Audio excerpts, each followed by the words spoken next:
ఎడారిలో సెలయేర్లు. ఏప్రిల్ 18. ఆయన నీ కార్యము నెరవేర్చును. కీర్తనలు 37:5. ఒకప్పుడు నేను అనుకునేదాన్ని, ఒక విషయం గురించి ప్రార్థన చేసిన తరువాత ఆ విషయం నెరవేరటానికి మానవపరంగా నేను చేయగలిగినదంతా చేయాలి అని.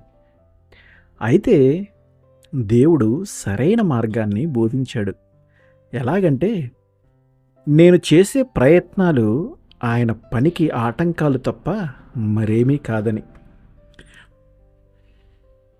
ఒకసారంటూ ప్రార్థించి తప్పకుండా అది జరుగుతుందని నమ్మినట్టయితే ఆత్మలో స్తుతులు చెల్లిస్తూ వేచి ఉండాలని, ఆయన ఏదైనా చెప్తే చెయ్యాలని.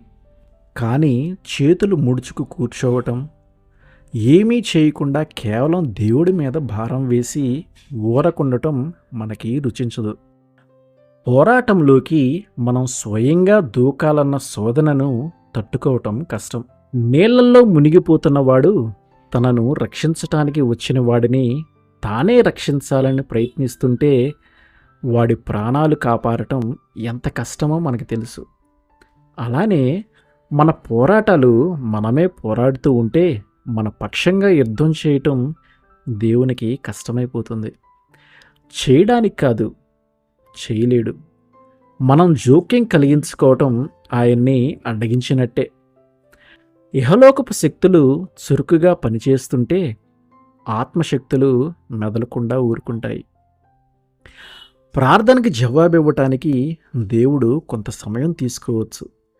ఈ సందర్భాలలో దేవుడికి మనం అసలు అవకాశమే ఇవ్వం.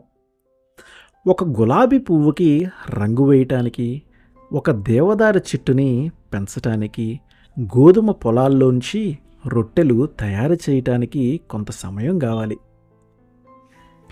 ముందు భూమిని మెత్తగా చేయాలి, పదును చేయాలి, ఎరువు వేయాలి, నీటితో తడపాలి, మొలకెత్తటానికి వేడిమి కావాలి. ఇవన్నీ చేశాక దేవుడు మొలకల్ని మొలిపిస్తాడు. వాటికి ఆకుల్ని, కంకుల్ని అమరుస్తాడు. చివరికి కొంతకాలం గడిచాక ఆకలి కడుపుకి రొట్టెలు తయారవుతాయి. దీనంతటికీ కొంతకాలం పడుతుంది. అందుకే మనం విత్తనాలు చల్లుతాము, దున్నుతాము. తరువాత కొంతకాలం నమ్మకంతో ఎదురు చూస్తాము. దేవుని పనంతా పూర్తయ్యేదాకా కనిపెడతాము. దేవుడికి తన పని చేయటానికి సమయాన్ని ఇస్తాము. మన ప్రార్థనా జీవితాల్లో కూడా ఇదే పాఠాన్ని మనం నేర్చుకోవాలి. ప్రార్థనలకి జవాబు ఇవ్వటానికి కొంత సమయం ఇవ్వండి. ఆమెన్.